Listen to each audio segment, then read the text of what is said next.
between the two of them. The inside of Coates. Barker gets too heavily involved. And that's Whitehead and Coates.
Hello everyone and welcome to the VRRC League of Champions round 1 here at Laguna Seca. We are at the final, or for the final round of the TT Cup. My name is Dan Handover. Joining me in the commentary box is Mr. Dave Marshall. Dave, how are you doing this wonderful but frosty evening? Yeah, keeping all right. It's going to be a lot warmer down at Laguna Seca than what it's been in Britain all of these past 2 days. So yeah, looking forward to tonight, and by far the best championship I'm looking forward to so far.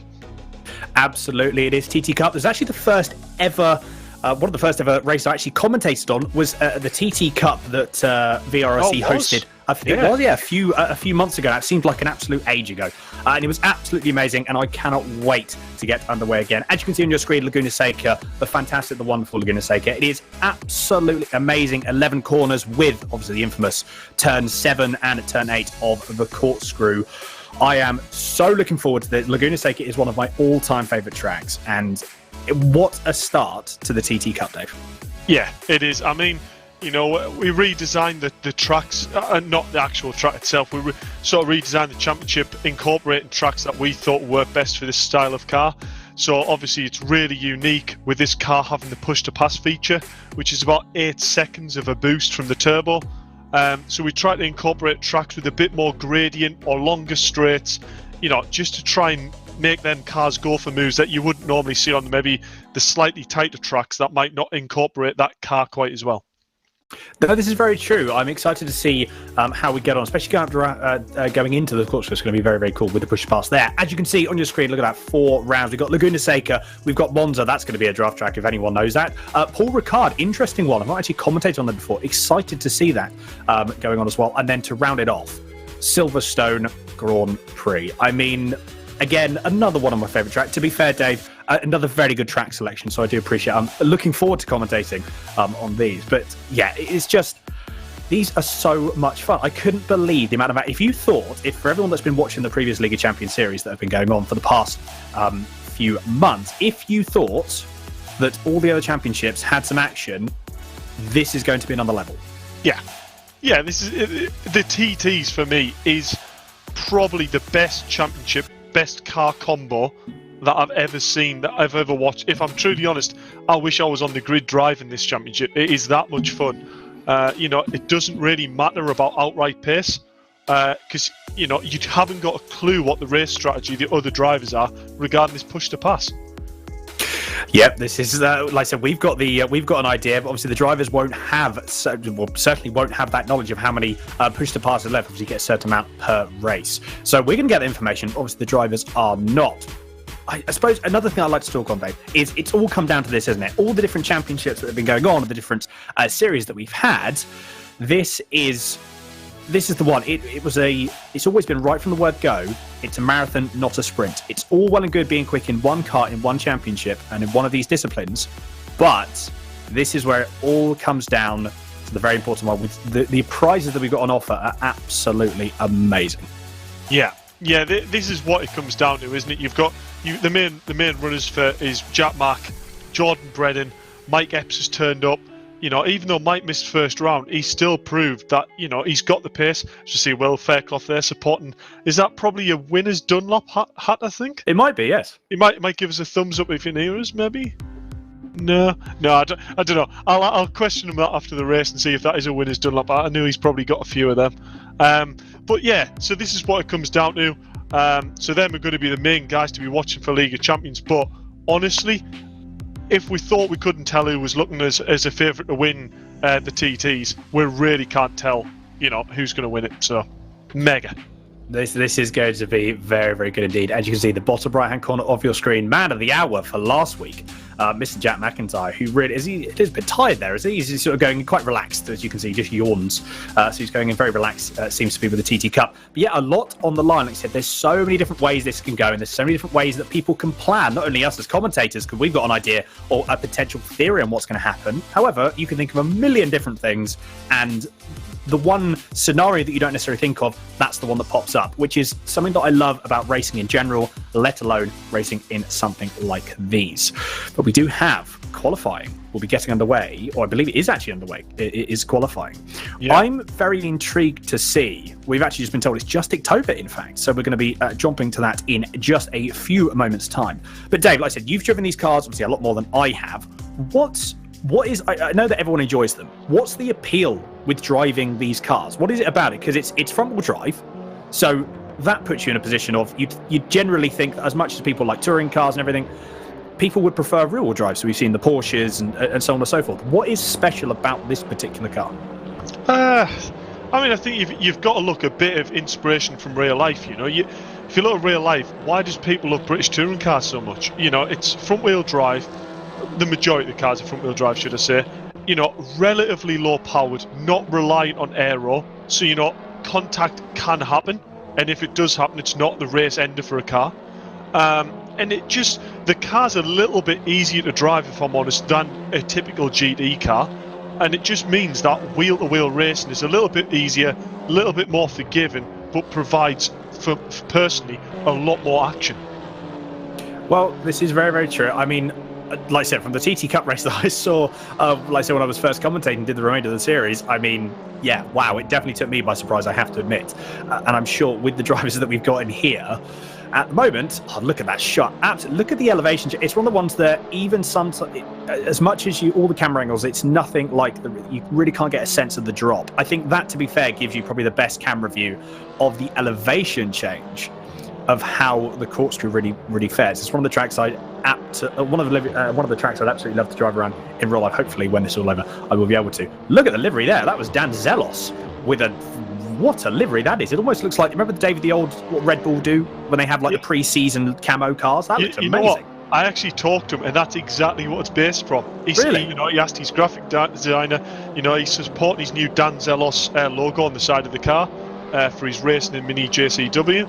And yeah, he turned around and says, can you do something similar to the Red Bull sort of hidden, car shape sort of design? And that's what they came up with, but I've nicknamed it the Zelos Zebra. So there you go. The Zelos Zebra, I like it. Well, hopefully we're going to see a few more of this. That is Andreas Rillig there with another very, very good livery indeed. Again, it looks to be almost like, I suppose, a bit of the old, again, this is what it's reminding me of, I suppose, but that sort of transition front to back of the colour scheme with remember the Falcon Porsche and the Falcon colour scheme of that sort of like transition? Yeah, these are amazing.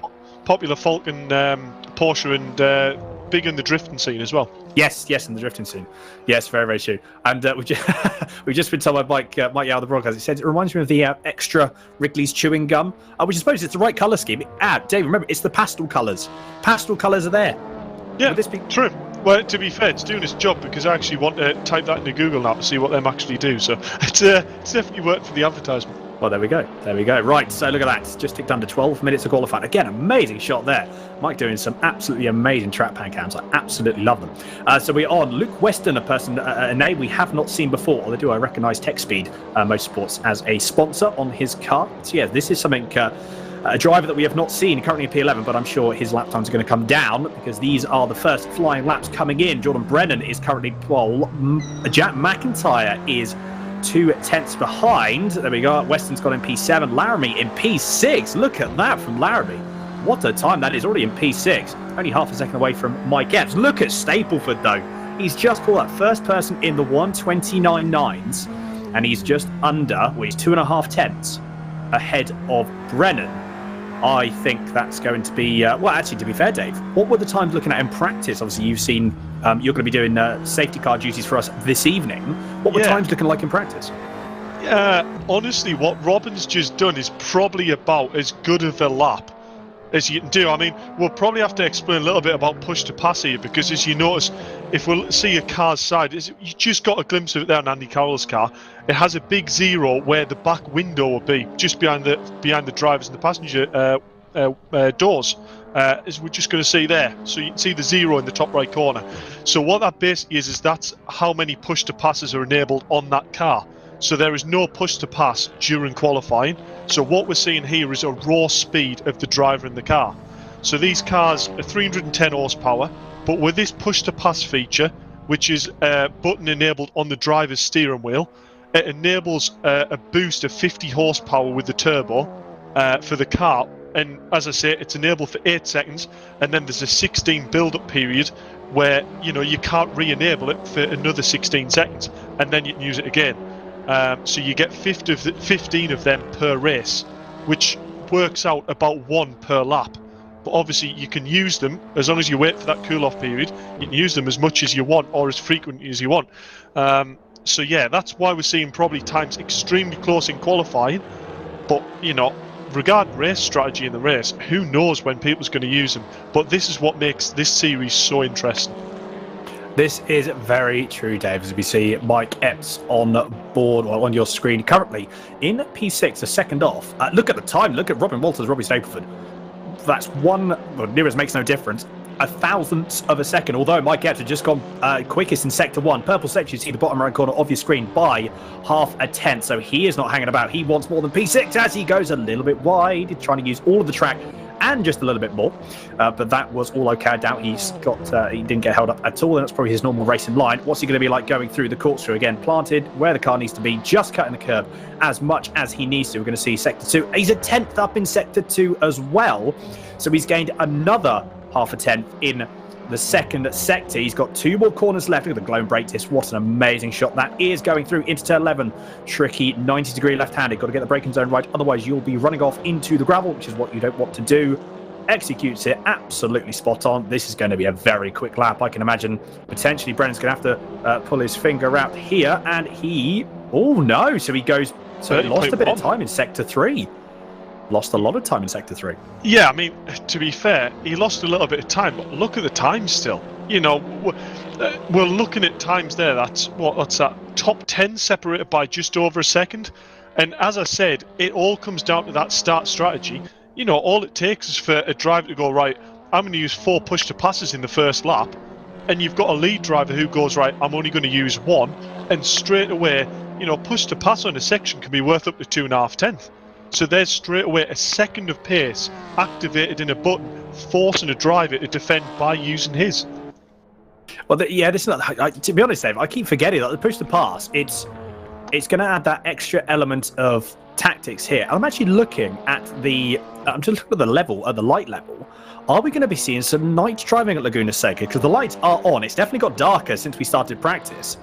That's going to be very, very cool indeed. Oh, look at Isaac Smith. He is pretty much exactly that's uncanny. He's exactly the same as Mike Epps was in Sector 1 and 2. Can he get a better third sector, or is he going to do the same as Mike Epps is, do a carbon copy of that lap? A little bit missed the curve by a fraction, although he probably wouldn't lose too much. Oh, he has. He's gone on the pits. Okay, he decided that lap was not going to be worth it, and has gone for a fresh set of rubber. Interesting. You know what? I wonder whether it is, Dan. I wonder whether it's first and second sector they're getting up, and then it's the corkscrew where one lap it goes well and another lap it doesn't. I wonder whether that corkscrew is really catching the drivers out just trying to carry as much speed through that section as possible.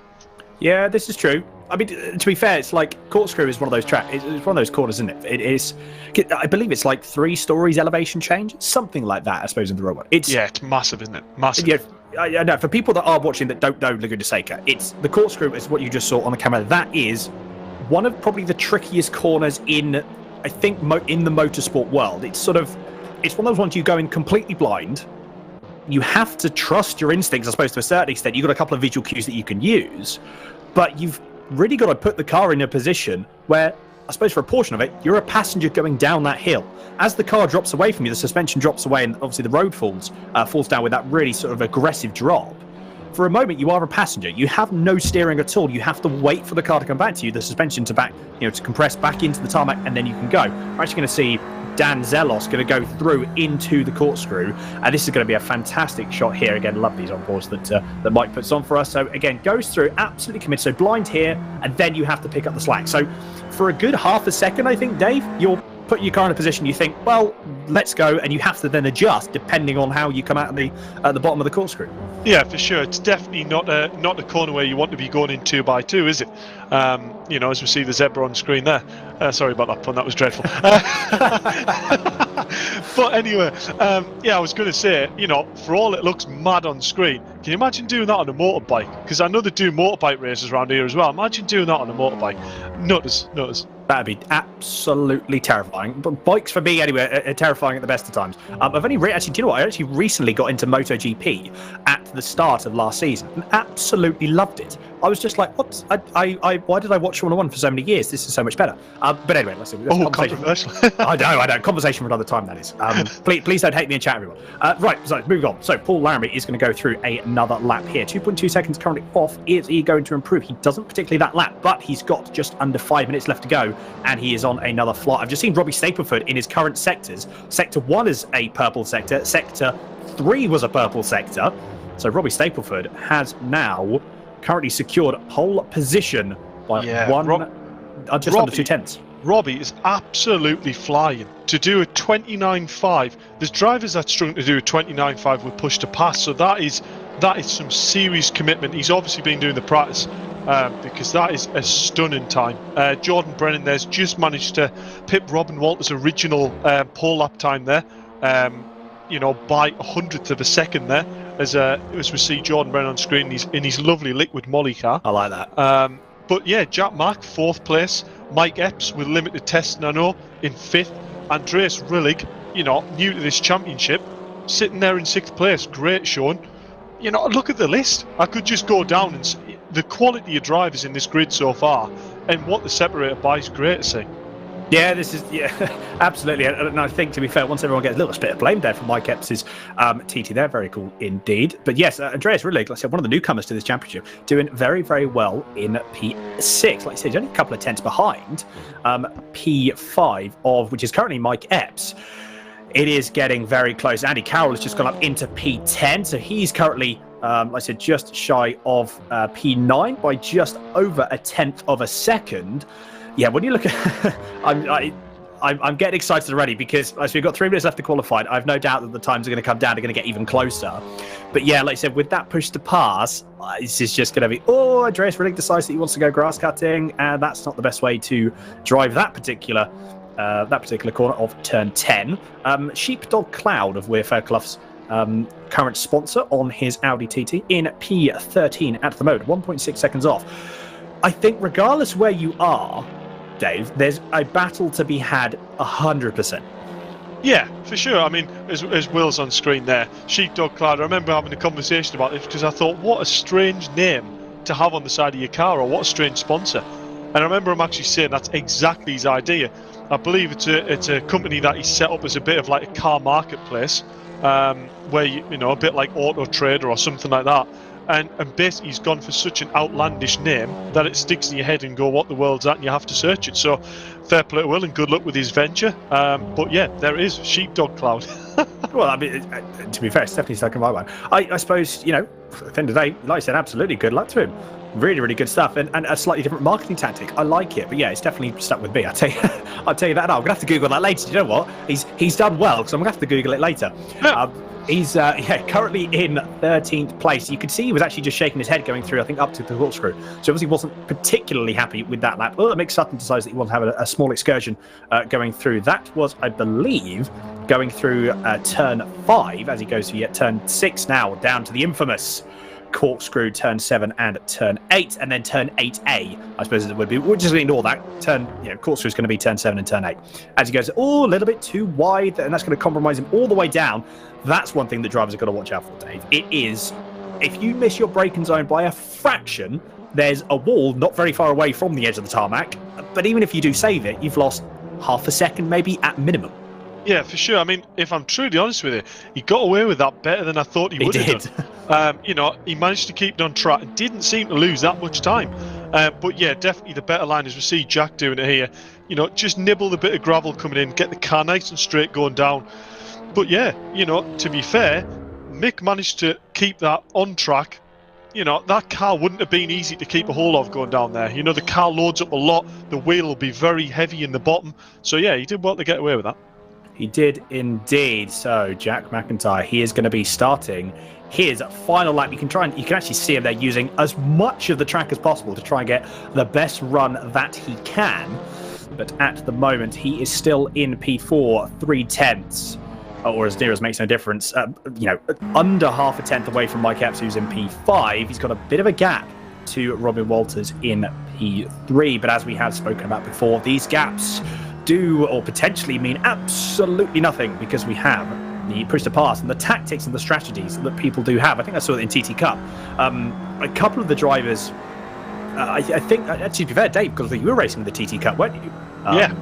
In the last week when I was commentating, I believe it was Catalunya, and I think you used the last 4 push to passes on the last lap. So I wonder if we're going to see something similar. People are just going to hold off, and then for the last lap or so, that last minute move, are just going to try and absolutely nail it where they can and try and get as many positions as they can on the last lap. Yeah, for sure. So I think, this would definitely be something for you to ask in the interview for whoever gets pole, because I'll jump in the safety car, which hopefully won't spin it this time. But I'll go down, jump in the safety car while you interview Paul lap. But yeah, the thing for me is, the tyres are probably only good enough in the first 4 or 5 laps to do a fastest lap time. So that's the first thing. But then if you're using push to pass, there's 3 push to passes per lap for fastest lap. So there's 6 gone if you mess up 1 lap. You only get 15 and it's a 20-minute race. So if you going for fastest lap for that extra point, you're really leaving yourself open towards the end of the race, because you'll probably have half the amount of push to passes. As we see Jack Mack just missing out on pole there to Robbie Stapleford by, what's that, half a tenth? This is insane. This is absolutely ridiculous. We've got Paul Laramie. I believe he is coming through to the final lap. Well, actually, no, I think that lap's going to be in definitely something he's not going to want to finish. But yeah, Robbie Stapleford. Look at the gap, though, for Jack Mack. Considering he didn't have that much in terms of practice, only half a tenth behind Mr. Stapleford. We are going to have a chat with him in a few moments' time, all being well. But obviously, yes. So, Dave, you're going to be doing some safety car bits and pieces. So we're going to have a chat with Robbie in but a few moments' time. Yeah, Robin Walters, again, the gap is almost nothing, 1.5 tenths. And then the gap behind that between Walters and Epps is, again, about half a tenth. So it's just so close. I've actually just been, I can just see that Robbie Stapleford is indeed in the broadcast booth. So we're going to have a chat with him very quickly now. Yeah, so I'll jump down into the safety car if you go ahead and see what you can get out of him. Absolutely, absolutely. Right, let's go and have a chat.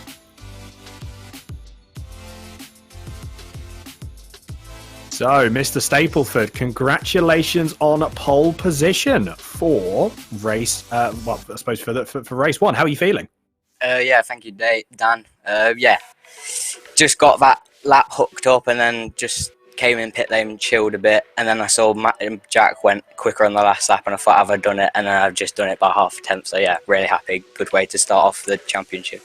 Absolutely, no, indeed. Like I said, you've got a really, really good, a good bit of confidence going through there. What's the? I know you can't obviously divulge too much information, but what's the tactic for race 1? Because we've got push the passes, which we have not seen before in the League of Champions yet. What's the tactic? Are you going to use all of them at once, or are you going to try and hold them off as much as you can for the end?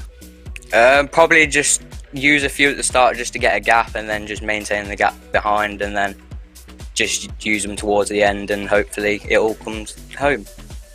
Well, like I said, I mean, to be fair, it's going to be something that we're all going to be rooting for you, obviously, as well with everyone else. But yeah, it's going to be absolutely fantastic. Myself and Dave, we both just can't wait. So it's going to be really, really good fun. But yeah, I think half a 10.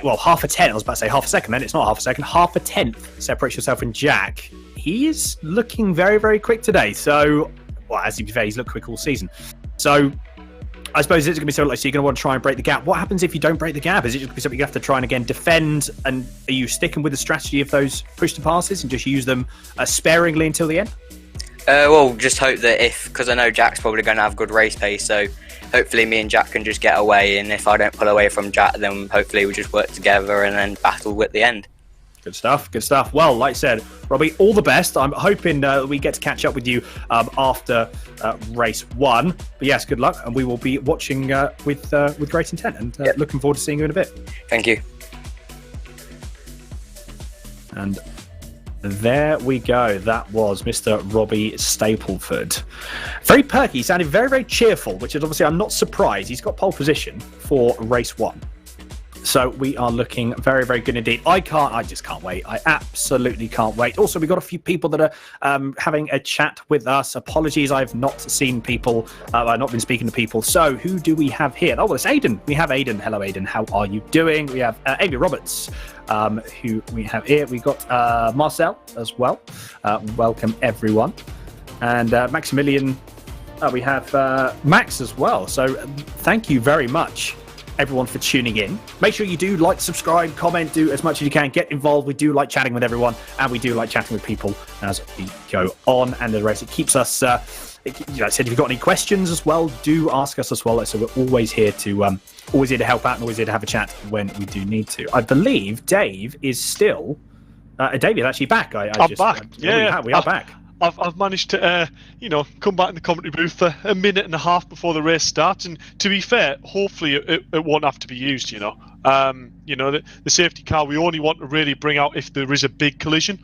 If it's a case of a driver dropping off or things like that, you can't really bring out a safety car for that sort of thing. So hopefully the race won't be interrupted, because it doesn't really affect the guys at the front that, if they manage to open up any sort of gap, we don't want to really close them back into the pack. So, did you get anything out of Robbie? Is he nervous or not?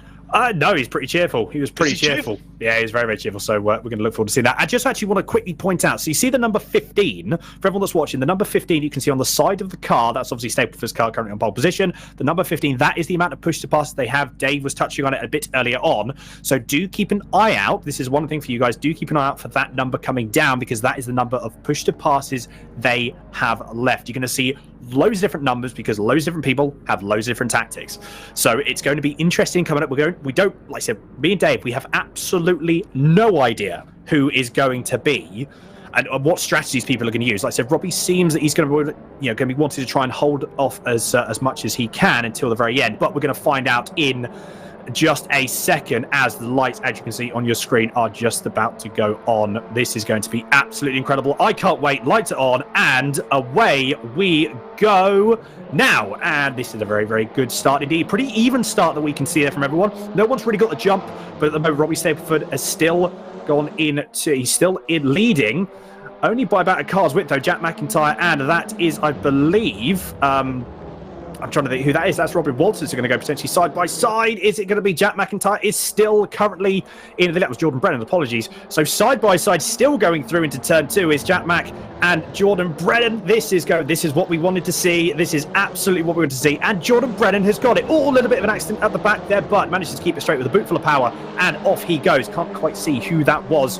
But look at Stapleford. He has just got the gap and absolutely got exactly what he said he wanted to do. But look at Jack McIntyre. He's now gone up the inside. Has he used the push to pass? We can see on your screen there, you just saw Jordan Brennan. He's used the push to pass. Goes a little bit wide, so Mike Epps is now going to go up the inside, potentially going through into turn 6.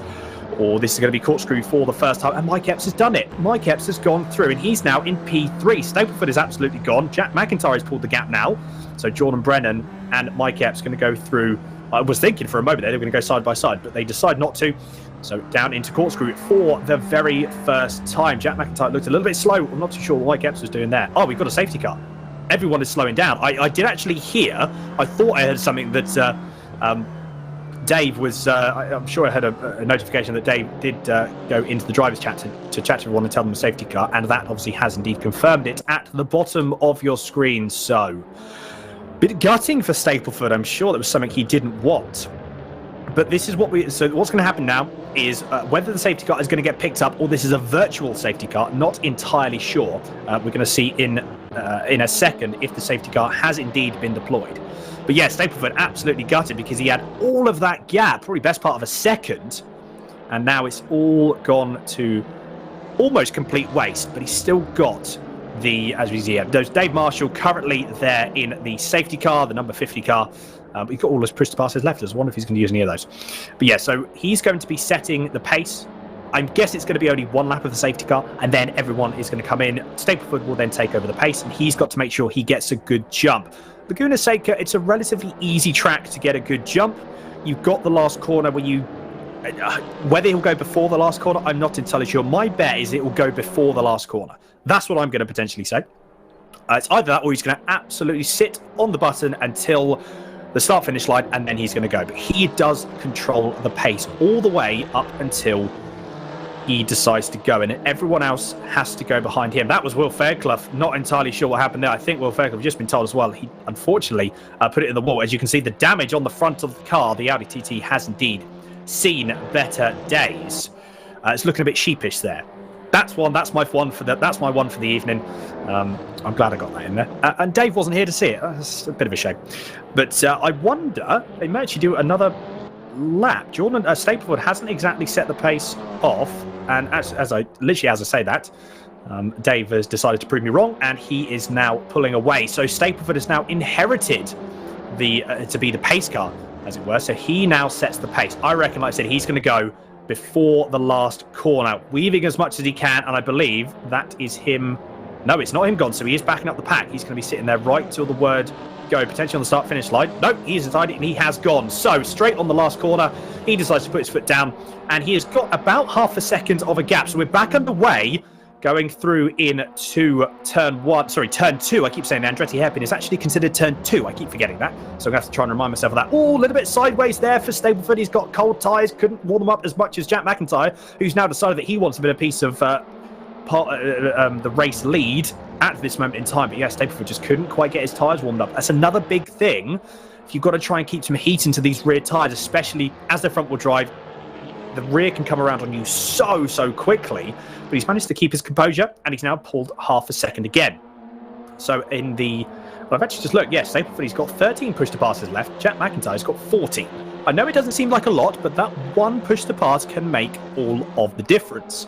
And Jack McIntyre is currently up to P4. He's the only one with that extra push-to-pass left. So we're going to be seeing what happens here as this race progresses. Oh, no, that's Danzella. That's the Zebra car that's unfortunately got off at turn 6. That's a trick. That's a very dangerous place to go. You do not want to try. If you go too wide, you carry so much speed. It's very easy to tag the wall. But luckily, they do seem to be all okay. Look at the gap now. The gap has come right down for Jack McIntyre to Robbie Stapleford, and the push-to-passes have stayed the same. So those two are really pulling a gap at the moment. I know Robbie was saying that hopefully these guys, or I think he wants Jack McIntyre to actually work with him and to try and pull a gap. At the moment, though, I wonder if Jack's going to go, no, thank you. He's going to want the race. He's going to want the race lead and hopefully or potentially drive off into the distance. We don't know. I've been rambling on. We do have Dave back. Dave, how was that for you? You know what? I just didn't want to interrupt the flow. You're in great flow there. So yeah, as you say, really interesting here.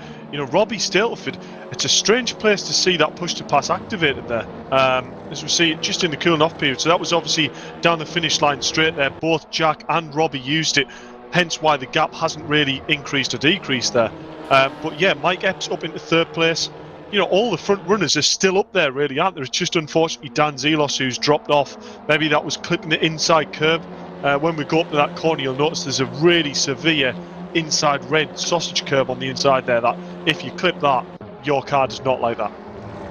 No, this is very true indeed. Oh, as I say that, As I say that, we've got both Jack McIntyre and Mike Epps that's gone off, and that's just allowed Jordan Brennan to go through. He's just gone, thank you very much. Is he going to try going into corkscrew? No, he doesn't. So he stays, and he is up to B3. Yeah, a bit of an uncharacteristic mistake there from not only Jack McIntyre, but also from Mike Epps, who decided that he was going to follow exactly what Jack McIntyre was doing. Obviously, just a little bit too much. As we got there, Jordan Brennan, again, a little bit wide going through turn 9. I think these guys are just trying to find their feet. Not too sure if track is cooling down or the temperatures are starting to actually come up. Oh, that was a car off in the background. Not too sure who that was. Potentially that was Rob Butler. That's not good indeed. So he decides to go for a small excursion at turn 10. Oh, it's all kicking off, isn't it, Dave? It is. I'm noticing Dan Zelos is working his way back up through the pack here. But yeah, as you say, Mike Epps, I think it was just a case of Jack ran a little bit hot into the left-hander offline. And Mike, to be fair, you do it as a driver. You use the car in front as a bit of your measure. So whether Mike just, thought, Jack's gone in there that hot, I'll go in the same. And, just misjudged it as well and ran off into the gravel as well. So, yeah, unfortunate scenario, but not out of the question. Still only a second back. Then push to pass is still 12 available. It's all to play for, yeah. Oh, that was very close. Andreas Rillig tried to go up the inside of Andy Dorman. Oh, that was close indeed. That's an interesting overtaking move going into turn 4, but he's going to try and go on the outside for turn 5. Is he going to do it? No, he doesn't. He's going to try and get the cut back into turn 6, though. Depends on the run he can get, and also is he going to use the push to pass? You actually see as well, you can see the push to pass. When they go purple, that is push to pass being activated, and look at that. Yes, Andreas Rillig, a very good cutback maneuver going into out of turn 5 into turn 6. Very well calculated there, wasn't that, Dave? Yeah, it was great. We just saw, I don't know whether it's different on your screen, but on my screen it's actually orange.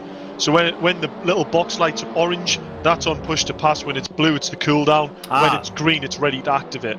So yeah, we saw Andreas Rillig there come up the hill, activate it, and then Andy Dorman hadn't, and you just saw that extra 50 horsepower help up the hill, bigger gear and into the left-hander. Job done, nice and easy overtake. Indeed, actually, we're going to see a few more of those, I'm sure. Look at Dan Zelos. He's going to try and go up into P11 of Will Fairclough. This is with Mr. Dorman. Oh, we're going to go through. This is going to be side-by-side going into turn 2, the Andretti hairpin. Actually, as I say that, it wasn't even turn 2. Oh, Will Fairclough decided to come back. Wow. That was a really last-minute decision by Will Fairclough, but he's managed to make it stick. Dan Zelos was not expecting that in the slightest, and he is now back up. So positions have just completely reversed. Oh, that is Andy Dorman. It's gone again a little bit wide going through into turn 4. That's going to hurt his pace all the way down here going into turn 5. But we've got Dan Zelos that's going to try and come back on Will Fairclough. This is going to be so close. Side by side again. Who is going to make the move stick? At the moment, no one, because they're still going to go side by side. Are they going to try and do the same again into turn 6? Are we seeing push to passes being used? Yes, Dan Zelos has decided to use a push to pass there. And he has indeed got the move start. Yes, he is. Off he goes. So that is, well, we see that actually. That is going to be Andy Carroll. So Will Fairclough losing out to Andy Carroll then. I wonder if the damage is hurting him a little bit now, Dave. Yeah, you know what I think that was a case of Will Fairclough used the push to pass a little bit earlier to try and defend from Dan Zelos.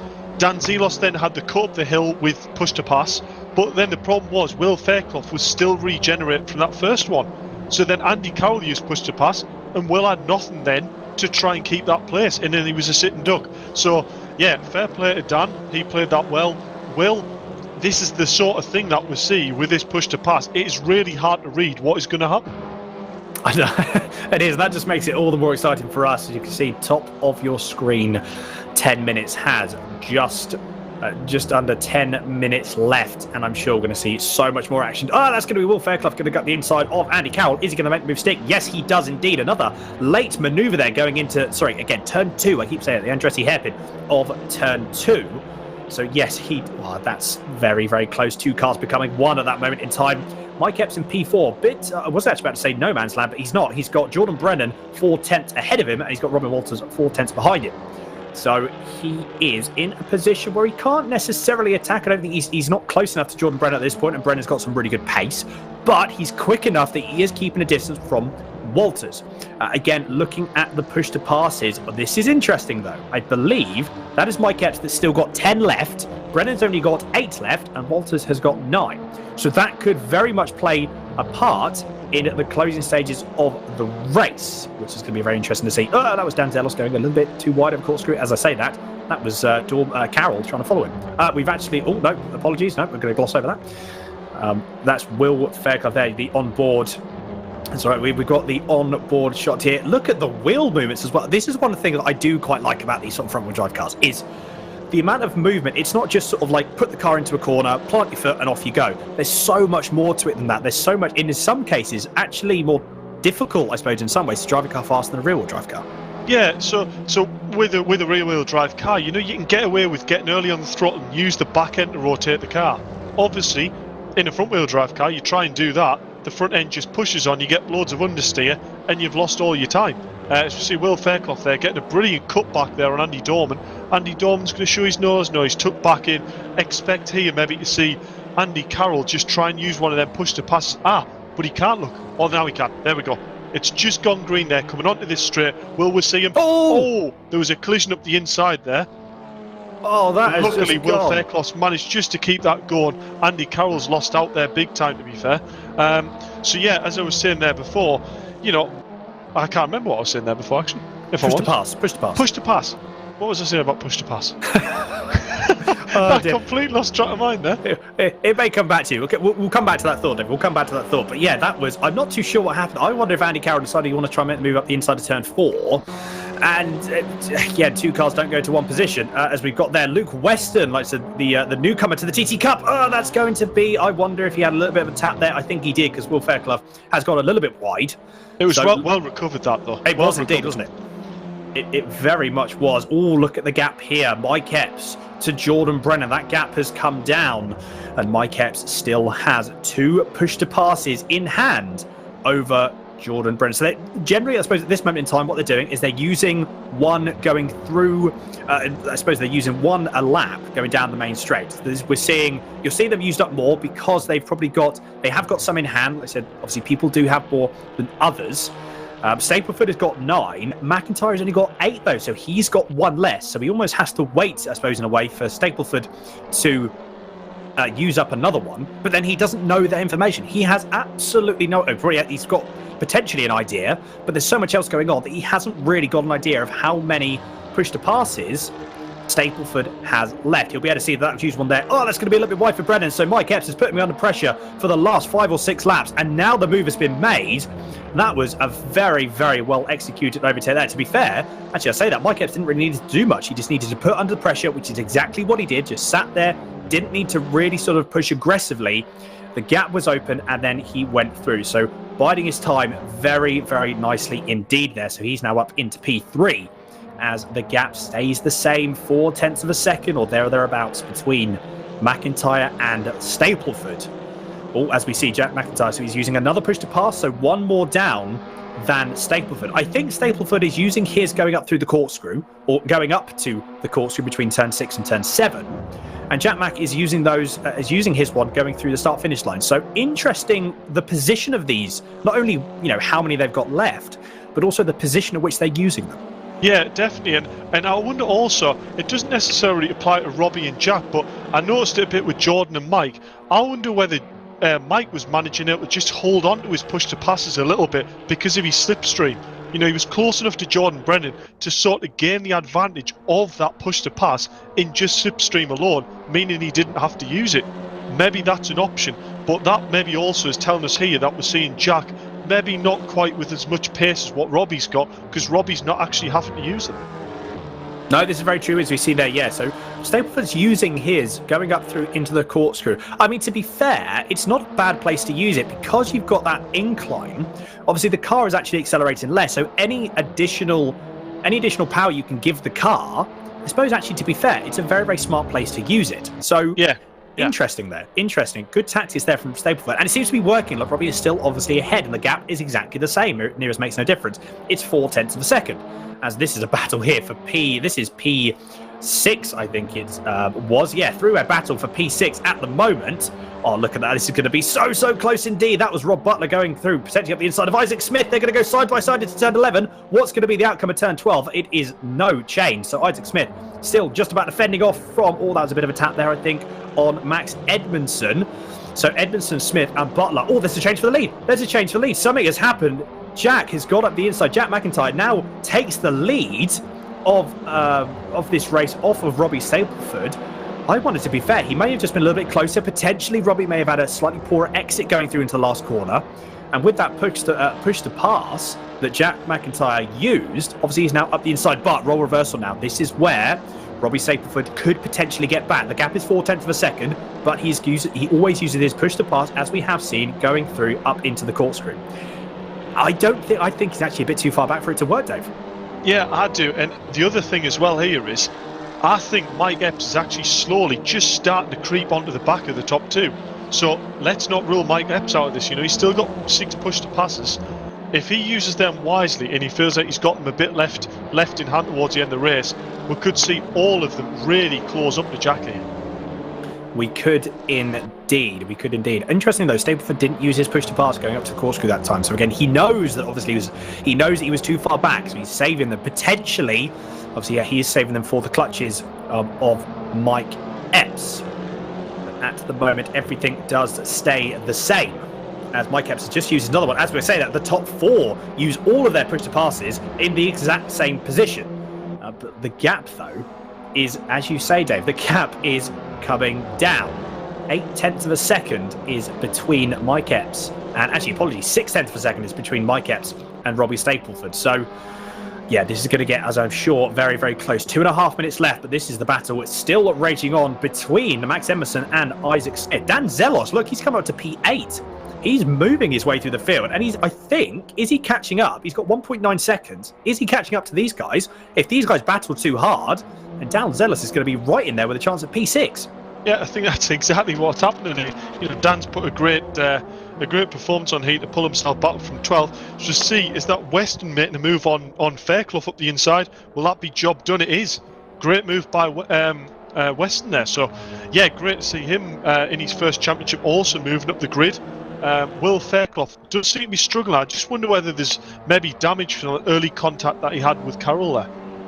Yeah, potentially that's what I was thinking. It is just hurting him at the front end. Any damage or anything at the front end is always going to be a little bit tricky, especially in a car that is front-wheel drive. So everything is being done at the front end. You've got the acceleration, you've got the main steering as well. So, yeah, lots and lots of stuff being done at the front end. Any damage is going to be hurting you, absolutely. Oh, look at the gap now. Gap is half a tenth of a second. This is getting so close, but the gap between McIntyre and Stapleford has ever increased at almost a second. So I feel the battle for P2 is definitely going to be heating up. We've got 1 minute and 13 seconds left on the clock as they cross the line with 1 lap to go. So there'll be 1 more lap after this. We are on the penultimate lap.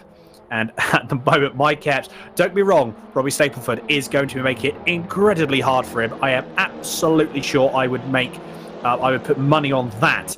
But it's how Mike Epps is going to use his push to passes. The top 3 have all got 4 left. Mike's on push to pass. Is this it? Is he going to commit, or is this just trying to get close enough?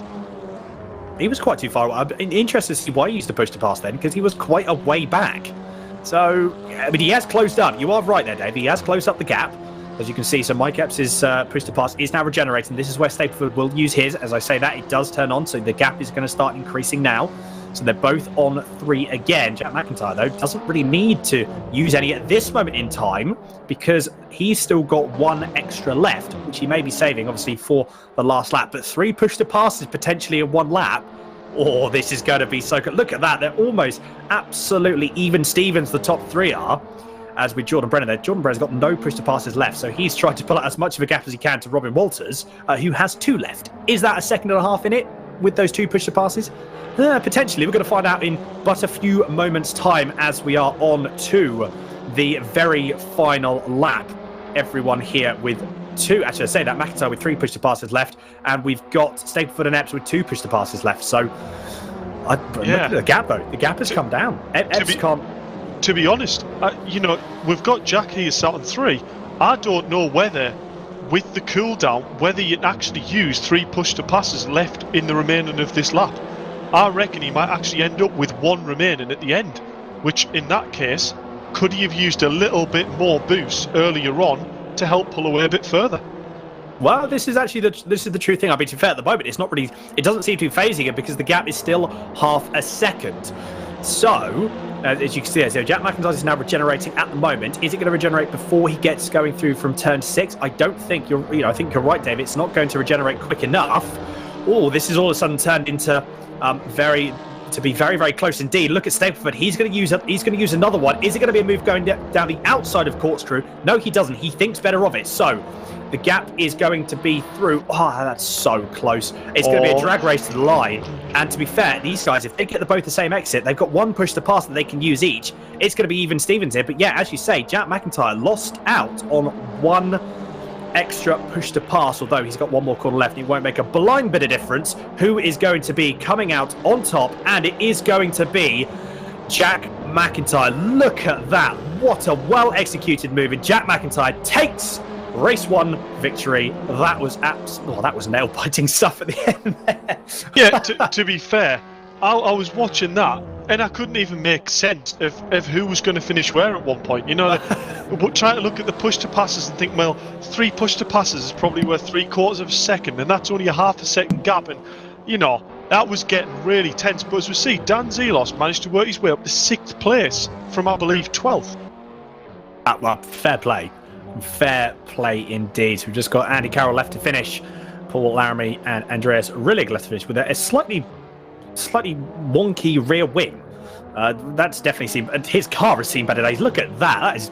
That has definitely been at the walls. Wow. But he does cross the line in P13, so not the first race that he would have wanted in his very first championship with VRRC. But we still have one race left, which is always good indeed. There is your finishing order, provisional finishing order. So Jack McIntyre does indeed take the win. Robbie Stapleford P2, Epps P3, Walters 4th, Dan Zelos in P. That was actually, so apologies. So Dan Zelos in P6, a very good drive indeed. Andy Dorman 7th, Max Edmondson 8th, Isaac Smith in 9th, Carroll 10th, Laramie 11th, Andreas Rillig in P12 with Will Fairclough in 13th. And that is Luke Weston. Actually, apologies. Luke Weston in 13th and Will Fairclough in 14th. Wow. I just noticed on the cooldown there, Will Fairclough was the only driver to actually be on hard tyres. Now, that's an interesting strategy because how much time was Will Fairclough losing in the tyres alone? Interesting. Interesting. It could be a driver definitely watching the second race if he realises that and maybe thinks, no, all the other drivers are medium, let's switch back. And maybe, he could be a driver that could definitely come through the field. Well, we haven't got very long to find out before we do get underway for race 2. However, we do have, or we should have, all being well, some drivers, Dave, for yourself to have a bit of a catch up with, as I believe there are people in there now. So, do you want to have a chat with the top 3? Yeah, we'll go down and have a chat. Sounds good. Right then, as I jump down into the commentary booth, we'll go to our 3rd place finisher, Mike Epps. First race in the TT, first race with push to pass. What do you make of it? Yeah, it's pretty good. I mean, obviously, we were only about half an hour, a little bit more than half an hour ago. We were chatting somewhere else, and I'd only done a few laps in this car, so I was kind of humming and hawing over whether I was going to do this. But I saw who was doing it, and I thought, I'll give it a shot. So yeah, thanks for the tee up. Yeah, it's good fun. It's adds another element to it, and sort of working out where to use it and how and when. So those boys have some magnificent pace without the push to pass. But yeah, I had one spare at the end there, so I've got to rethink my usage of it, I think. Yeah, well, for sure. And also, you've got to remember going into race 1, you're running at the front of the grid. I don't know whether you use push to pass straight away off the line there, but you're quite a lot further back for race 2 with the race reverse. Any thoughts on whether you're going to use push to pass straight away, or do you think it's going to be just the traffic's going to be too busy to use it, and then meaning that you're almost just wasting it for the sake of trying to keep on the back of them? Obviously, I'm not going to use it up to the first corner. Obviously, anyone's listening. Little bit of tactics there, mate. Little bit of tactics. I think a good launch is so important in motorsport. So If you can add to that launch, then go for it. Yeah. If not, then you make the decision when you change to second, I think. Yeah. Well, it's a good start in TTs, and it's been a learning curve, but it definitely hasn't been a bad finish with finishing on the podium. So good luck going into race 2, and hopefully we'll be speaking to you again. Yeah, cheers, mate. Like you said, I'm sort of doing this one for a bit more fun than the other 2. So just aiming to enjoy myself and tackle through. Try not to fire anyone off in the process. Spot on. Cheers, mate. And on to our second place finisher, Robbie Stapleford. It almost looked like you had the pace at the start, and then it looked like either tyres falling off or you just got a little bit out of rhythm. And Jack was soon on you, wasn't he? Yeah, I got a good start, and then just didn't have the pace at the middle of the race, and then towards the end I started to catch him, and then I got right behind him going into the corkscrew on the last lap, but second's better than first, so I didn't risk out, and bring it home in third. The second. Yeah, to be fair, we saw that, and we were biting our nails a bit, thinking, Jesus, he's closed up half a second here on one lap. In the last lap, he's using his push to passes. Waiting for you to go for it, but no, sensible decision there to bring it home in second, and good solid result that, Robbie. So looking forward to seeing what you do in race 2. Yeah, thank you, Dave. And on to our race winner. Now, I thought you said you didn't like these cars, Jack. Well, we did the short little the test series a while back, and I didn't do too well in that, and I didn't really get on with the car, to be honest. But with the open setup, it's a little bit better. You can get it driving a little bit more how I like it. But it's no, that was a good race. I was really worried on that last lap as well. I was biting my nails.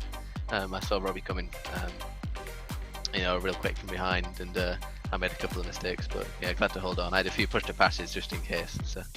Yeah, we noticed that you finished with 1 push to pass, so maybe that's just telling you maybe, use one of them push to passes a little bit sooner to try and give you a little bit more breathing room. But you know what? A win is a win, Jack.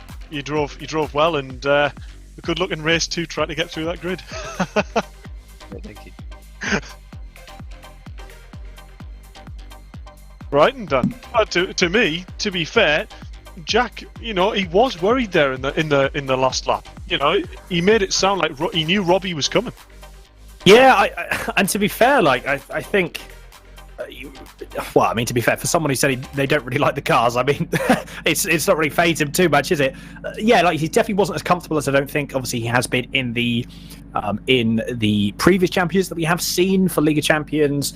Yeah, that's both the DTM. He was so comfortable in the DTM. We saw that at Spa. The last round back last week. Yeah, I suppose this is something that is a little bit new to him. But to be fair, he's taken through it well. Like you said, he's the setup is helping him. But we're going to see, like you said, exactly how well he works through the grid. We do have indeed a reverse grid, but we're going to find out how it all kicks off as the lights are on and away we go. Deep breath. Now, there we are. So, all away. That looks to be, we've got a couple of guys that have just got a fairly good start. That was someone that got absolutely left for dead on the line. Was that Paul Laramie, unfortunately? Not the best start for him. We're going to go potentially 3 wide. That's going to be a safety car if it makes no mistake. Yeah, that's 100% going to be a safety car. I'll call that. Yeah, so it's obviously Dave's going to do his thing, what he needs to do. But that was a shame there. To be fair, it looked like Andy Carroll just sort of clipped the door, I think, going through.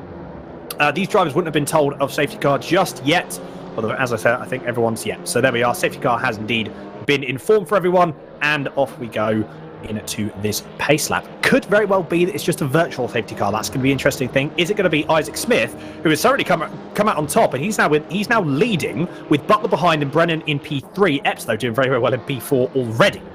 So, again, I wonder, that looked, I think Andy Carroll's the one that unfortunately lost out big time there. It looked like he may have shut the door. Couldn't remember for the life of me who it was on, but I think he just closed the door going through into the Andretti hairpin just a little bit too soon, and at the point, neither driver had really anywhere to go, and I think Andy Carroll was a bit of a passenger for that particular instance. So, yeah, a bit of a shame, but the safety car bunches everyone up. This is where we're going to see how Isaac Smith does with the restarts. So the virtual safety car, I believe, has indeed been deployed. There is no normal safety car that I can see. Whether we're going to be picked up... Oh, as I speak of the devil, and he is back. So this is Isaac Smith. He's going to be controlling the pace now, and I think he's already gone. Yeah, safety car's in. Safety car is in. Luckily, the pack was close enough already that we didn't have to bring safety car out. we're away to go. We are indeed. Well, look at Isaac Smith. He's capitalised on that absolutely, and he's got 6 tenths of a second in hand. But Rob Butler, Jordan Brennan is only 2.5 tenths behind. This is where it gets so close. All concertinaing up going into the Andretti hairpin for the second time in anger.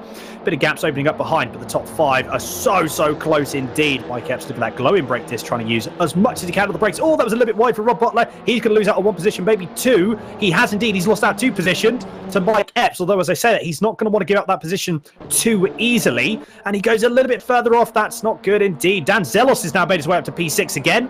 So Mike Epps has got to defend now from Stableford, who had a very good first race. But at the moment, look at that. It's so close. It's almost like one entire car. It's 4 cars have now been sort of put into one at this point. Max Edmondson's car, though, looking a little bit tired. It's looking a bit worse for wear. It's only 1 lap into the race. Oh, there was a push to pass there from both Edmondson and Stapleford. But Edmondson has got the run, and he's now up into P4.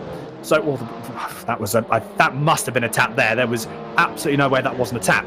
But Jordan Brennan, look at his car. Nice, shiny, clean, no incidents on it, no marks on it at all. And he's pressuring Isaac Smith. And the gap has now come down to 4 tenths of a second.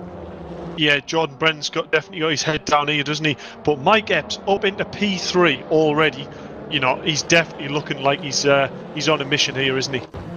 He does indeed, as you can see that. Oh, this is going to be close. This is going to be the battle for the lead. Is Brennan going to get around the outside of Isaac Smith going into turn 2?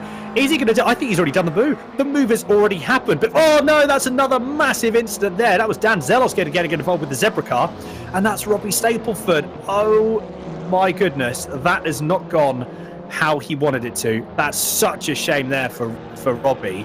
So Dan Zelos was completely sideways for a moment there. The brief moment that we saw him on screen, he was absolutely sideways. I wonder again, going through turn 1, again, was it sort of like 2 cars not going into one place, Dave? Yeah, I think that's probably what I'm going to call it down to. I think it was probably definitely a case of 2 drivers don't go into one space. No, this is very true indeed. Yeah, I'm not entirely sure what was. Also, apologies everyone for the small mic issues there. We do seem to be back up and running well, so apologies about that. But yes, so Jordan Brennan currently still leading, but yeah, Isaac Smith has now dropped down into P2, but Epps is only just over 2 tenths behind him. This is going to be a battle for P2. Mike Epps, obviously, he got P3 in race 1. Is he going to want to make one more in race 2? I'm sure he is, but because he knows as well that Brennan is not too far behind. Smith is going to defend going at the inside of turn 11, so he's going to have to put Epps the long way round. Is he going to get the cutback? Remember, these guys both have push to passes. Epps and Smith have used those at pretty much. They're going to be, wow, that was very close indeed. Smith decided that he wants the inside line. And again, forcing Epps around the outside, which is where he's going to have to go. But, wow, that was a little... to be fair, I think Isaac Smith decided that he was going to move probably a little bit too late there, if I'm honest. That's what it looked like for me. I think, Smith decided to move to the outside again, try and take the normal racing line, maybe a little bit too late. And I don't think Epps could have reacted really quick enough. So he's inherited now P2. Smith has dropped down to P3, but this battle is definitely not over. But it has, at the moment at least, released Epps. Catch up to Jordan Brennan. The gap is just over a second. But with the pace that we saw from Epps, I don't think it will be like that for long. No, I mean, Mike Epps was definitely putting the pressure on the front runners in race 1. Jordan Brennan, I noticed, actually, once Mike Epps got past, actually dropped slightly back off Mike. So this would be really interesting to see how race 2 develops here, because Mike has got some pace, but to be fair, Brennan knows these cars. He knows how to defend. He's definitely not going to be an easy person to get past twice. No, he's not. You are very true indeed. Oh, this is a battle here for Dan Zelos. This is Dan Zelos, Jack McIntyre, who's not made the positions that we thought he did. He's done very well to get up to P6, but I think he may have got, he may have got unfortunately caught up in the initial incident at the going through into turn 2. But he is making moves at the moment. Oh, that was going to be a last move on Max Edmondson. Has he made the move stick? Yes, he has indeed, and that is Jack No, he hasn't. Apologies. No, he hasn't. Sorry, that was Jack McIntyre and Max Emerson. So, last turn, they are still neck and neck, going to go side by side, potentially going through into turn 1. Jack McIntyre is going to try and look around the outside as Max Emerson, his car is very damaged at this point. It definitely has seen better days. Still can't quite find a way past, but this is now looking at Dan Zelos is going to go, you crack on, guys, you keep battling, and I'm just going to slip up the inside when a mistake is made. Yeah, definitely. I mean, he'd be sitting there thinking, I'm going to use this slipstream, let each other trip over themselves, sit here not using any push to passes, and when the opportunity arrives, click that button, straight pass, job done. Yes, he will. Oh, that was a bit of a jaunt there. Going to go from Jack McIntyre. He's going to get the inside of turn 5, apologies. So, yes, he is now up into 5th place. We saw the pace that he had for race 1. Does he have the pace for race 2? I'm sure he does. He's got Rob Butler in his sights. So he's got a marker. He's got someone to catch up to. That's one of the things as well that I normally use as a driver. I like having, as much as it is, in a way, not necessarily being distracting from people in front of you, having that someone up ahead is something that is actually quite useful. Was that? Apology, I had a few incidents there. Jack McIntyre, whether he disconnected, but he seems to be going. I wonder. Yeah, that looked like a fair hard hit from Max Edmond. That's what I thought. Yeah, that's what I thought. I think there's going to be a rather large-sized TT imprint on the butt of Jack's bumper there. I think. Yeah, that's going to be probably one for the clerk's office after, I believe. That wasn't ideal. I mean, the overspeed again from the push to pass that Max Edmondson was carrying, again, just braking point was just a little bit wrong. It's amazing, like we talked about it, didn't we, Dave? If you get your braking point ever so slightly wrong, you are going to go into a wall. Unfortunately, if you look at the front of his car, the bonnet may as well not be attached to his particular car at this moment in time, because it's looking definitely worse for wear. But yeah, I think he would have potentially gone in the wall. Unfortunately, there was just a TT in the way, and that TT happened to be Jack McIntyre. Yeah, I mean, he came up that hill, he had push to pass on. I would have thought in his head he knew he was going to try and go for that move. He had the overspeed. But the big thing these drivers are probably not quite taking into consideration is with this push to pass, you can be going into that same corner 20k faster than you are without it. So then by the time you go in there, use your usual braking point, job's too late, there's a car in front of you, collision's inevitable.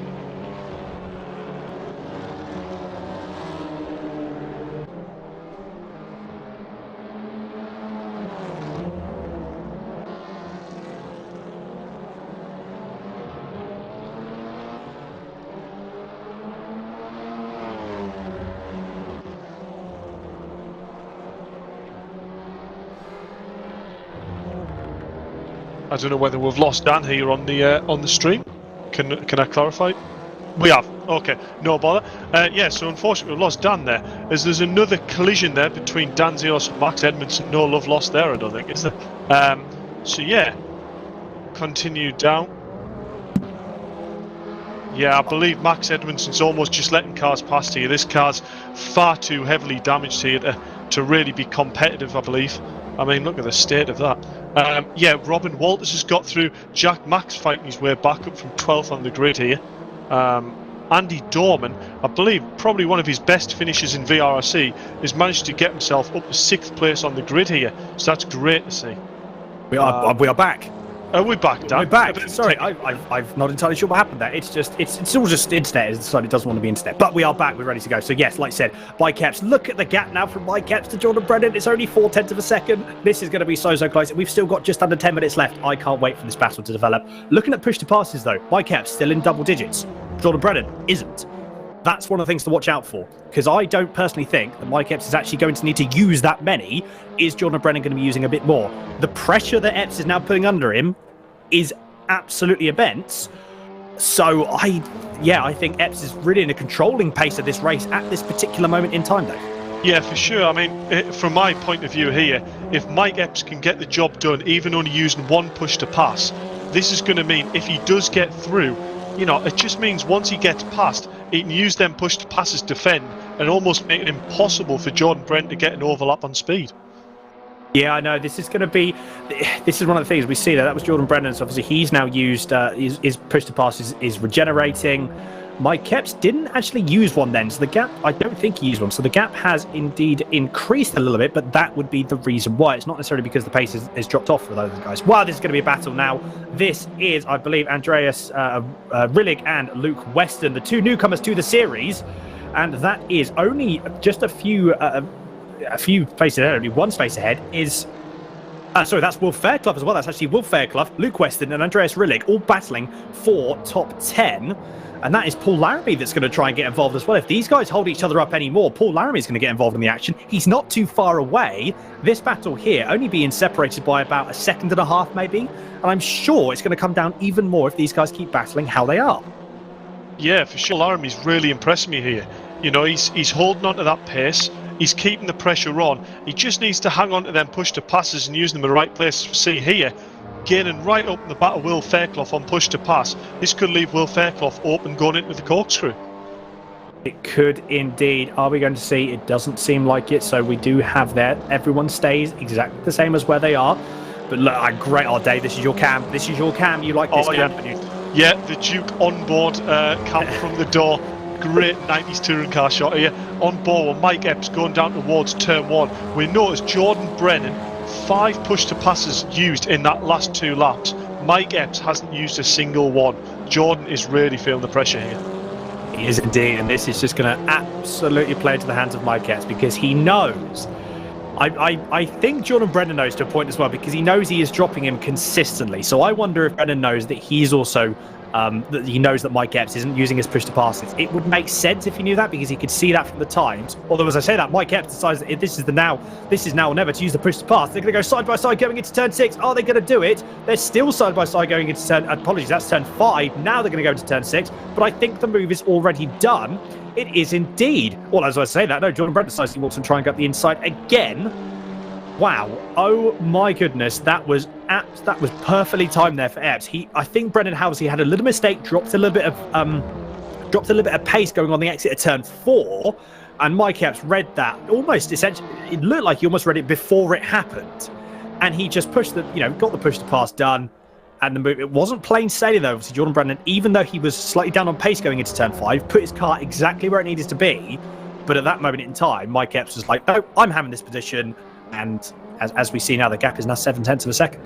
Yeah, it was a great move around the outside, wasn't it? It was just that overspeed, the commitment. It looked like he lost the back end a little bit on entry, little dip on the grass maybe, but actually gave him that little bit of rotation. He kept it calm, kept his foot in the throttle, held it around the outside of Jordan, and Jordan simply can't defend it when there's a car on the outside. Pulled up the hill, job's done. But Isaac Smith, through that whole thing, actually managed to close the gap a little bit. So it's whether he's going to have enough there to try and actually close down on Jordan Brennan in second place. Yeah, potentially. I mean, the gap's 3.6 seconds. I would expect it to come down more, obviously, if Epps and Brennan were going to battle. At the moment, the gap's now over a second. So I don't think that any more battling is to be had. But we don't know. Like I said, we've still got 5.5 minutes left. We don't know. Absolutely anything can happen. But the battle here at the moment between Dan... Look at Zella. He's up to P5. This, for his first race, or his first round with VRRC, he is getting stuck in. And he's got some absolutely mega pace in these cars. Yeah, I mean, there's no doubt, Dan can pedal. All you have to do is watch him in real life behind the wheel of a JCW Mini, and you realise, he's a championship contender every season. But this is, his first proper. He's entered in the Mini E Series. This is his first other championship. He's probably only had a sim 2 to 3 months, if that. So yeah, great performance so far.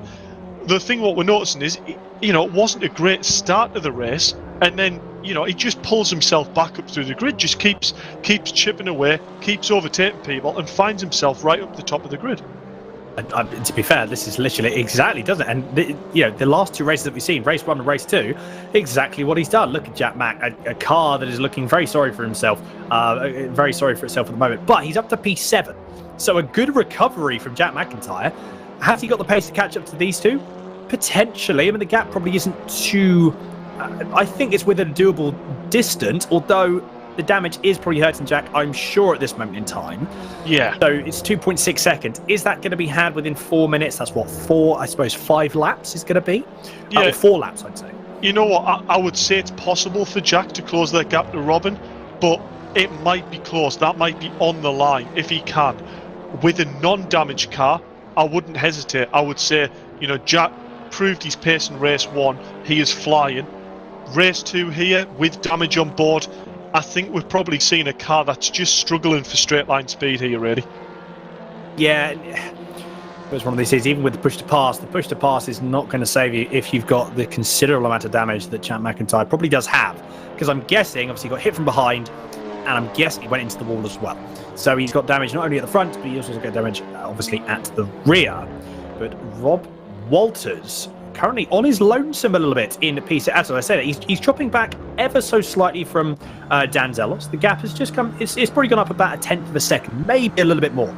So not too bad. The gap is staying roughly the same. Push to pass this, though. One more left, as I say that. Rob Walters decides to prove me wrong, and he's now gone through and he's now used his another push to pass. So they're both on 5 apiece. So 5 apiece. You can see the gap. Look at the closing speed. These guys, that 50 horsepower makes an absolutely a massive amount of difference, and he's right onto the back of him. That's absolutely incredible, the gap that you can close up. That's almost, 3/10? That was about 2/10 of a second. And that potentially, that's sort of the minimum that you can gain. Also depends on the exit that you get, the traction. So yeah, there's lots of different variables that are in this. Look at Jack McIntyre in the back, a shot there. So the gap is, actually, I don't think, to be fair, the gap isn't really coming down. So what Jack is banking on is if these two have a battle, which I think he absolutely needs to have if he's within any position to get 6th, maybe even 5th place. Yeah, I mean, this is exactly what Jack needs to see up ahead in order for him to, get that push, get on the back of them. There we go, Robin Walters, little mistake there. Things like this is what Jack's going to be on. There's one mistake. Let's keep the rhythm of the track, and we might end up on the back of them. But I just feel like Jack's really struggling with damage in the car here. He's not quite in the rhythm. He's struggling for lap time. That's not him as a driver. He's obviously got some problems with the car there. But that little mistake there by Robin, that's just going to give Dan that real breathing room there. Just allow him to stretch his legs a bit, go right. He closed up in turn 1. That's now undone itself. The gap's open back up. We can relax. P5 is on. Maybe get on the back of Rob Butler. Potentially, we're going to have to see in a couple of laps' time. But this is going to be Torben and Edmondson going to try and go around the outside. Doesn't make the move stick. But look at that, Edmondson. What a save! Going through into the last corner, boot full of power, get the car straight, and off you go. So Dorman, to be fair, I think Dorman actually it looked like he backed out of that then. So obviously recognised there was a little bit of tap there, backed out of the throttle because there was no way that he wouldn't have got past if he'd have kept his foot in. So fair play to Andy Dorman. He kept his foot out, but he's obviously still right on the back. So the battle does commence yet again for P8. But look at Andreas Rillig. He's decided that he wants part of the action as well. So this is going to become a 3-way battle for P8 very, very quickly. And this will be going on to I'm sure this will be the last lap as well. One more lap after this. So it's still all to play for. The gap now has extended a little bit between Emerson and Dorman. So Andreas Rillig, again, if he can put in the lap time that he did last lap, he's going to be right onto the back of Dorman, potentially at the end of this lap, to make the move. Although he doesn't have any push to passes left. And I'm trying to think, is that... can't quite see. Is that Dorman with 2 push to passes left? As I say that, again, he decides to prove me wrong. Yeah, so he's going to prove me wrong again. So he's now down to just the 1. But that could make all of the difference. If Andreas Rillig does get onto the back of him, he just needs that 1 push to pass in a good position, and then he will retain that momentum, and obviously give you that 50 horsepower boost, and he will be right as rain in P9. Yeah, I don't know whether that was maybe Andy Dorman there. Instead of using a push to pass to keep on the back of Edmondson, I actually don't know whether that's actually a bit of retaliation of the fact Andreas Rillig is looking absolutely rapid at the moment and actually closing the gap on both of them. Potentially, what we're going to see, that's the last lap we are on at the moment, but it's going to be side by side between Dorman and Edmondson. So Edmondson had a pretty poor exit going out to turn 11, and yeah, again, the damage is not helping him in the slightest, but that is moved, done and dusted. So Dorman now up into P8. Is Edmondson going to come back? I don't know. He's got 1 more push to pass left than Edmondson. And as we've seen from Jack McIntyre, we had 1 left over. This is a position where Max Edmondson could use both of those push to passes. Yeah, Andreas Rillig, he hasn't got any push to passes left. He's just sitting here. He's not a sitting duck, obviously. He's got no one behind him. But he's sitting there just wishing that these two would battle more so he could potentially pick up some scraps that he could see on the last few corners. Bottom right corner of your screen, though, is Mike Epps and Jordan Brennan. Mike Epps has got 2 more corners left going through turn 10 and then the tight hairpin, tight 90-degree left-hander of turn 11.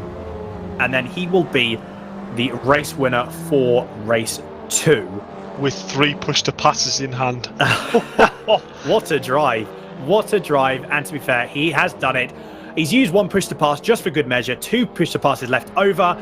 Mike Epps takes the race victory for race 2. What a dominant drive there. And as you say, to having 2 push-to-passes in hand, that's a very, very impressive drive. But Jordan Brennan, another very impressive performance from him, taking P2. And 5 seconds back, coaching how quick Brennan and Epps was Smith and Butler, not too far away. But at the moment, Andreas Rillig was on the back, exactly as you said, Dave. He got onto the back of the guys ahead, Edmondson Dorman, but couldn't quite make anything come of it. And so that is indeed it. As I say that, we've actually got potentially one more lap. Apologies, I thought this was going to be race over, but it's not. Oh, it's checkered. Apologies. It is indeed checkered. So this is, so Mike Epps does indeed take race win. Apologies there. So, I mean, yeah, that was such a good drive. Such a good drive there from us. He did exactly what he needed to do. And I just can't believe he's got push to pass left in hand. Yeah, I mean, to be fair, great drive by Mike there. You know, he obviously had the confidence to not have to use the push to passes, but that's not a take away from Jordan Brennan. You know, you look at the speed they must have had as a group. They pulled like 3-4 seconds on Isaac, so that really tells you the pace that them front 2 were on there to really just keep driving away. So, you know, Jordan will be gutted that he lost the win, but in another sense, you know, it'll show that he's got the pace. And I believe the way Mike's driving there, it looks like this is actually the last lap. So maybe he had calculated then pushed the passes and made a bit of a fool of us. Well, yes. So we do have there. I tell you what, for some reason we didn't have the white. We didn't have the white flag come up, but the timer ticked down. So whether Epps actually crossed the line with just a second to spare, potentially. But I mean, either way, this is actually going to be the last lap. So we're just going to completely just ignore all of what happened at the last lap. So this is actually the last lap, and Andreas Rillig is going to try again to go up. To be fair, it makes no difference. Carbon copy of what we saw when we thought it was the actual finish. It is Andreas Rillig just behind Max Edmondson. So again, those push to passes that he was lacking did hurt him in the end. Goes to show how important they are at the end of a race. So yes, Andreas Rillig does take P10. A good performance from him, all things considered. And then unfortunately, the man of the hour for qualifying, that has not gone his way at all, has it? Absolutely not. No, it'd be interesting to actually try and have a catch up, and I'll bring next week what actually happened to Robbie there. You know, Robbie that wasn't his second race to be had there, so huge damage. But saying that, his car actually doesn't look the worst. But we'll find out what was wrong with it. Maybe it was a tech issue or something like that. But yeah, not where we usually would see Robbie Stapleton. No, this is very true. We just got told as well we've just been told from Mike on broadcast that he actually pitted to get some repairs. I mean, to be fair, I can sort of to an extent see what he was doing. He may just be wanting to just get some more track time in a car with the car that was actually of actual competitive pace. So to be fair, I can sort of see where he's coming from there. That's absolutely fine. But yeah, so there we go. Provisional results bar any other different penalties that are going to be added. So it was Dan Zelos doesn't indeed take the win. It's actually now changed, so everyone's now coming across the line. So Mike Epps does indeed take the win. That was Jordan Brennan in second. We just had a little bit of timing standings issues, so we're just gonna move on from that. But yeah, it was Isaac Smith in P2. Apologies. But yeah, so I mean, we're gonna have a chat with everyone in but a few moments' time. Yes, we're gonna have a chat with the guys in a few moments. But I think Mike Epps' state. I think Mike Epps is glad that he's turned up for this race. Don't you think that, Dave? Yeah, I think, you know what, I don't know whether he knew what to expect. You know, it's a new sort of thing with this whole push to pass. It's actually something that's seen quite a lot in sort of Le Mans series. So yeah, it was interesting to see him come into this and actually, I'm not going to say dominate, but he has definitely put his stamp on the championship. He's got extremely good pace. But you know, would we have expected anything else? Ex-British touring car driver. You know, it's a car that isn't that dissimilar, just with this push to pass feature. Jordan Brennan, seriously impressive. He's obviously got the pace. Whether he'll have the pace, maybe go to other tracks.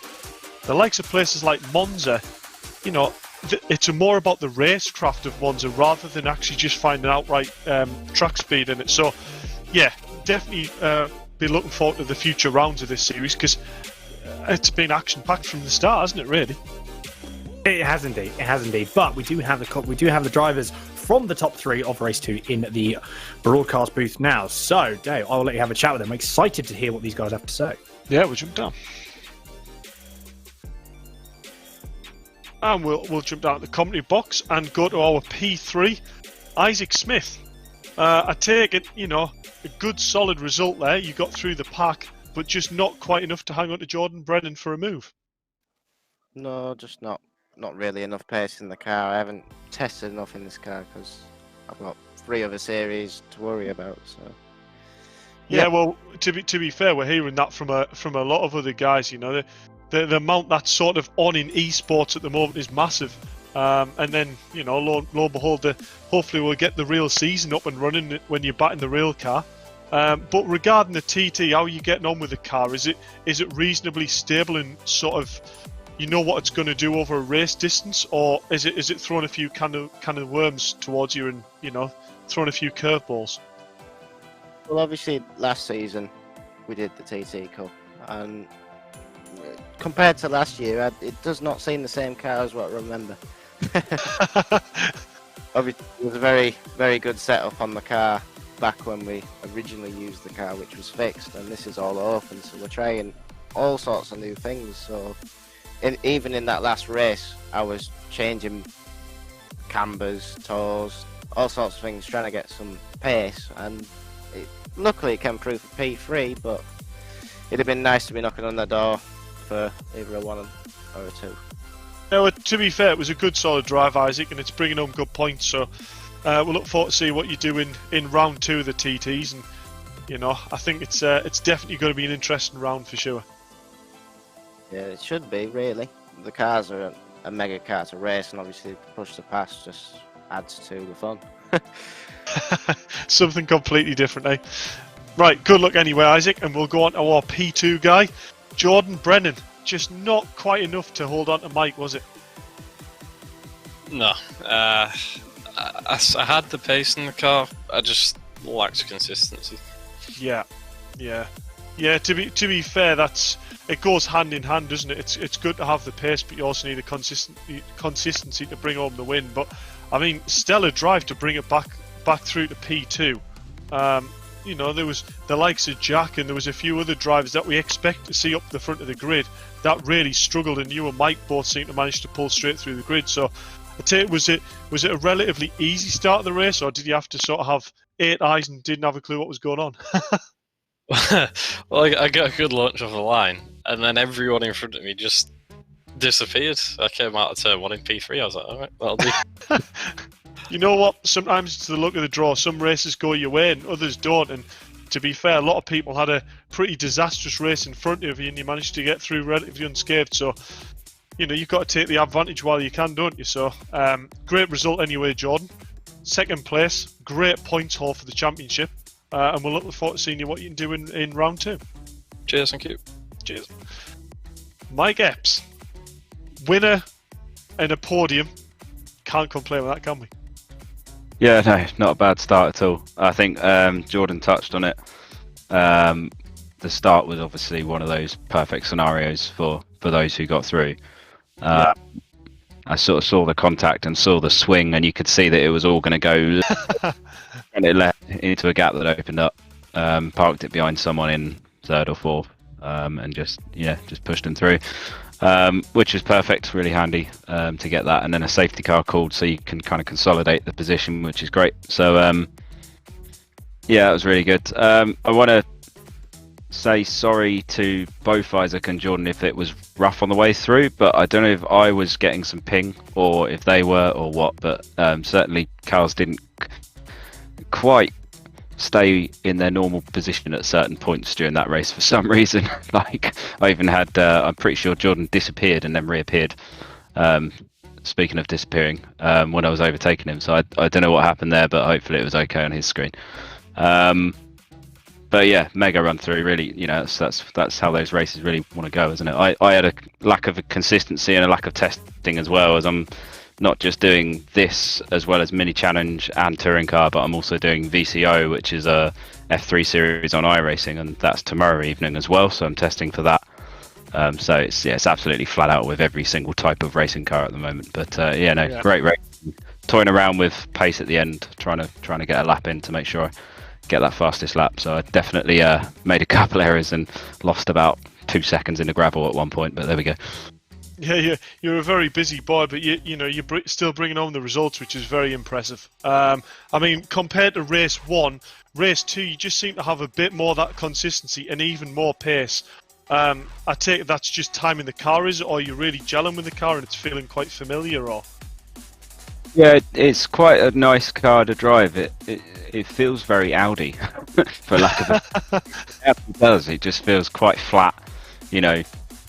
Sort of, you can feel the width of the car when you're driving it, so it's quite nice, and it doesn't lose the rear. Sort of, it does it progressively. It's quite nice to use. So I just had a couple of tweaks for that second run, and once I was able to get the breathing space, I saved up my boosts a little bit to use a couple more on one lap than another. So helped me get the quickest lap and the win. So yeah, mega shot, awesome series, and if I've got time and I'm not busy at work or something, I'll try and do the rest of them. Yeah, spot on, mate. Well, it's great to see you in the championship, and it's a great points haul, and we'll hopefully see you in round 2. Cheers, mate. Cheers, everyone. Cheers. And there we go, Dan. And there we go, indeed. Good to catch up with the guys. I like hearing what they have to say, especially after the race. But yeah, I mean, Mike Epps a man has got a lot on his plate, but it goes to show that the quality of driver that he is. He just sort of adapts to anything and sort of off he goes. So hopefully we're going to see him back in the for the remainder of the 3 weeks that we've got here, of which next, as you say, is Monza, which I'm very much looking forward to. Yeah. But yeah, as I say that, and again, as if by magic, we've got Monza there. It's going to be all about the slipstream, all about the tow, and we're going to see. We thought there's some good action here. There's going to be some amazing action. They're going to be very, very long trains of cars because it's all just going to be following each other until you get into the hard braking zones. But I'm so very much looking forward to it. And yeah, can we just do the race now? Or can we do the race now, Dave? I mean, to be fair, going into round 2 as a driver, I haven't got a clue when I would consider using push to passes around Monza. I mean, it's basically 3 straights and a few corners. I mean, it's probably going to be one of the hardest tracks on the calendar, not for the track, but for race strategy and when to use stuff. It's going to be a nightmare for drivers. It is indeed. It's going to be a nightmare. It's going to be a nightmare for the drivers. It's going to be amazing for us, so I can't wait for it to kick off. But yeah, like I said, we're going to have to wrap it up, unfortunately, now. But I would just like to say, again, to everyone, thank you very much for tuning in. Make sure, if you haven't already, please do like, subscribe, share the series, share absolutely everything you can about VRRC, and make sure you do get involved. Because we do have, Dave, there are not necessarily spaces for a couple of the other championships, but I believe there is space still for the TT Cup for the remainder rounds. Yeah, so we can still get people in for the remainder of the TT Cup, but also League of Champions 2 will be happening. I can't say when that date will be happening, but it will be happening. And yeah, be sure to be part of the VRRC community to take advantage of sign-ups. Indeed, it's going to be fantastic. Can't wait for Monza. Can't wait to see everyone there as well. But as I say, yes, we do indeed have to wrap it up. Thank you all so much for watching. We will see you all next week. My name is Dan Handover. I've been joined by, again, the incredible Dave Marshall for a fantastic evening worth of racing and commentary. And also a big thanks to Mike Yao on the broadcast guide, providing us some amazing shots, amazing camera angles, and amazing broadcasting as always. But until next time, take care and stay safe.